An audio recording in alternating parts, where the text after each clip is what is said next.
There we go. I sucked it down a little too tight when I was running it in. It's a little hard to do with one hand.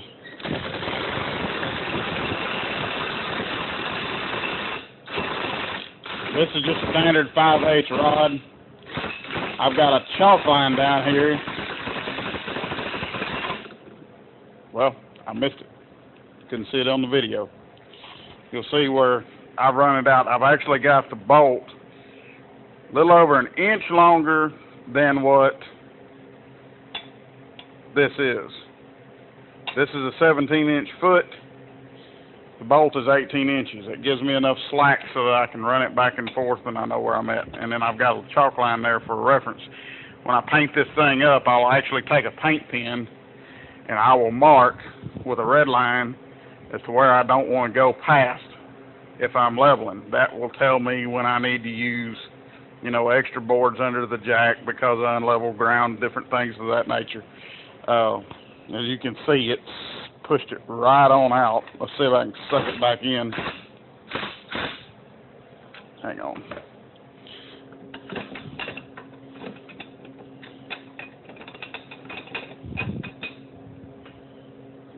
Get that there where it'll pull up.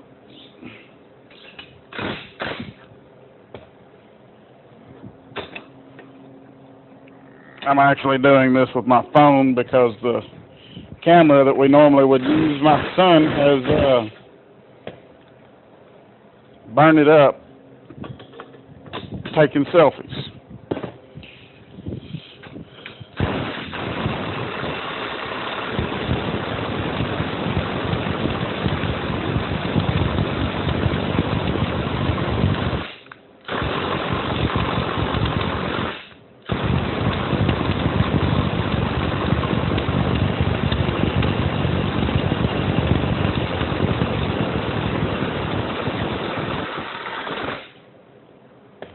There you go.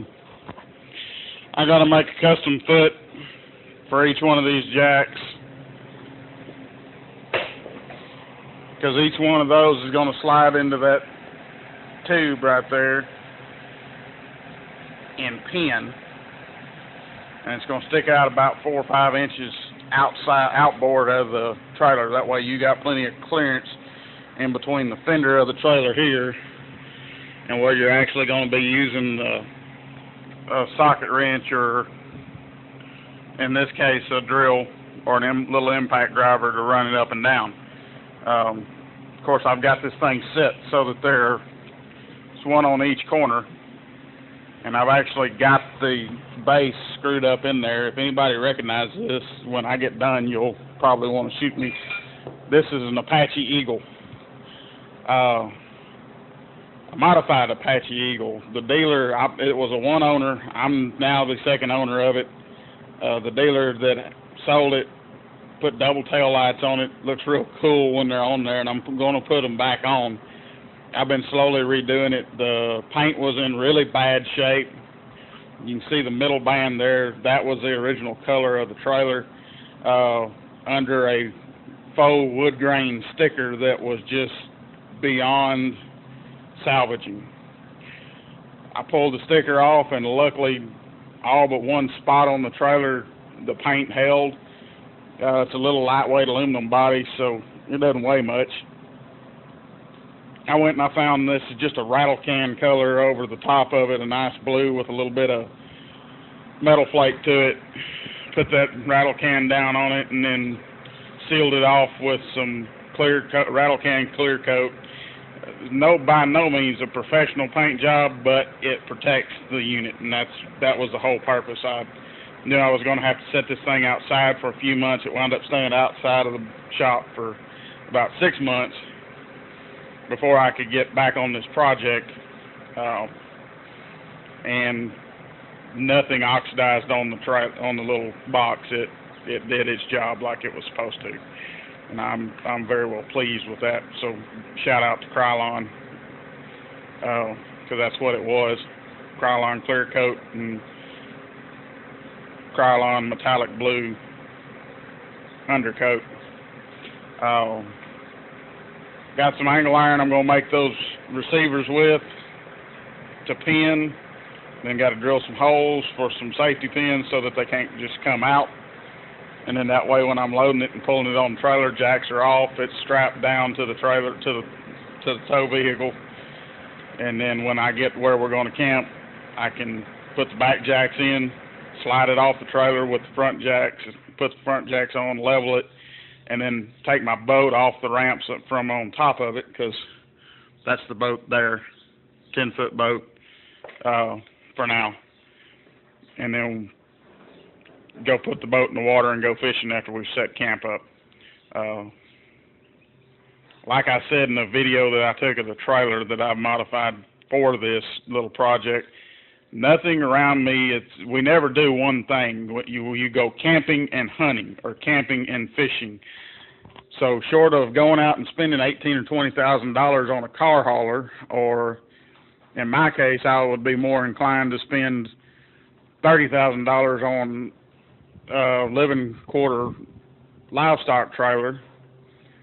I had this little 5x10 foot trailer that was just wide enough for this thing, and I got to looking at it, and the mad scientists of ag mechanics that sometimes is within me said, we can do this, so we're doing it. Hoping that it turns out the way I want to.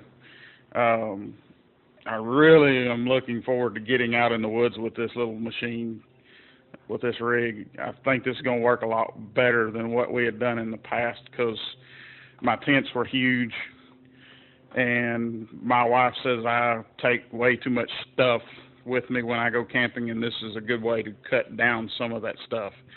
I don't have to take a tent plus a screen shelter and a canopy to park the boat under in case I need to do any repair work on a motor or anything like that, because I like to be comfortable when I camp. I don't have to have air conditioning, but I do like my stuff.